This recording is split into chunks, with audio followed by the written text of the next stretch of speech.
Gary McCord, first time on this program. I'm honored to have you, sir. Thanks for calling in.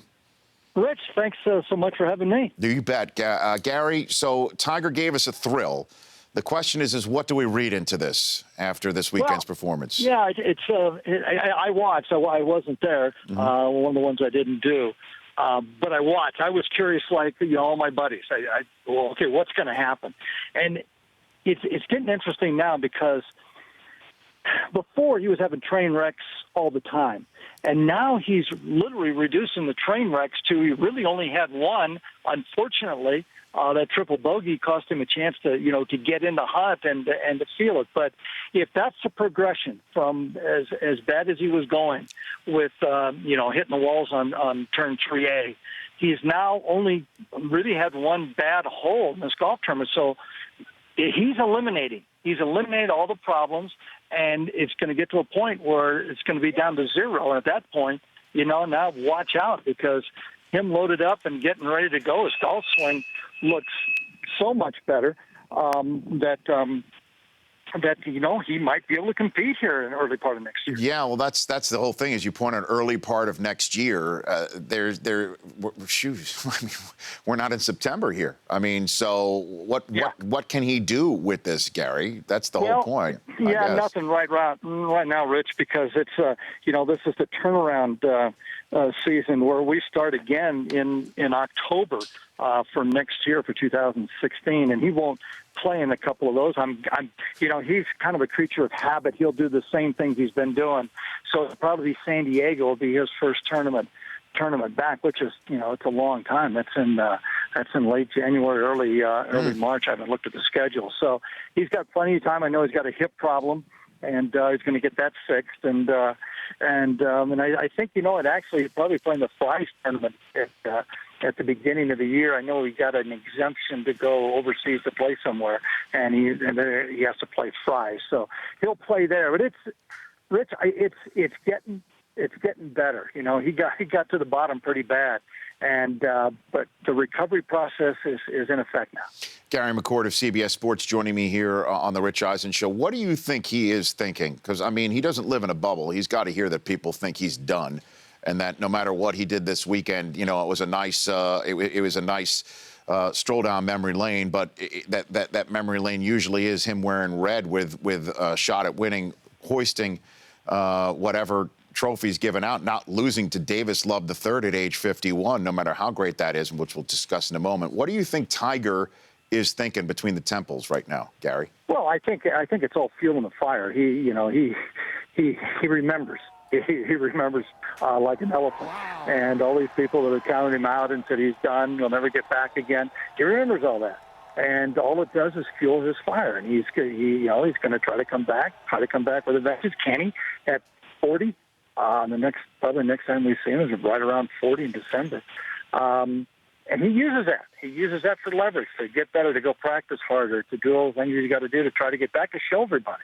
It's like everybody else. I think his fire is just a little hotter, I think, than everybody else. Gary McCord joining me here now. So what to expect in the FedEx Cup moving forward? What to expect? Yeah, right now, we've got Barclays next week, CBS, so these guys are going to try to get in position. The guys that are, right on that bubble trying to get in the top 100, start off with 125 this week, and I believe it now we've got 4 guys not showing up, so it's 121 as of this morning. So they're all going to try to get in position to get in the top 100, and then you just go to the next week and try to get in the top 75 to make it and keep going. Obviously, the guys towards the end of the point scale have got to play good to get into the next venue. So it's some guys push it really hard to put the pedal on it. They have to get into the next venue. Other guys are they're warming up to it and, staying in that top 15, 20 to get in position to go win this thing and, make $1 zillion. As if they need any more of it. How many yachts can you water ski behind, I guess, is the phrase. Really. So you got each one for each ski, so that's 2. I like it. What do you think of Davis Love III's win this past weekend, Gary? Well, that was unbelievable. That's incredible. He had another old guy, Jason Gore, chasing him at 41. And, that's right. And Davis is 51, and he had I think 7 operations on his foot. I heard multiple operations for the one problem he had with his foot. And to recover from that and to come back and win when all we've been seeing is Jordan Spieth and all these young guys winning, there's all of a sudden assisted living showed up. The unit showed up at Greensboro and kind of convalesced there. So fantastic that he could come back and win. He's got a lot of other things going. He's the assistant captain to Jay Haas for the President's Cup. He's got the Ryder Cup captaincy next year.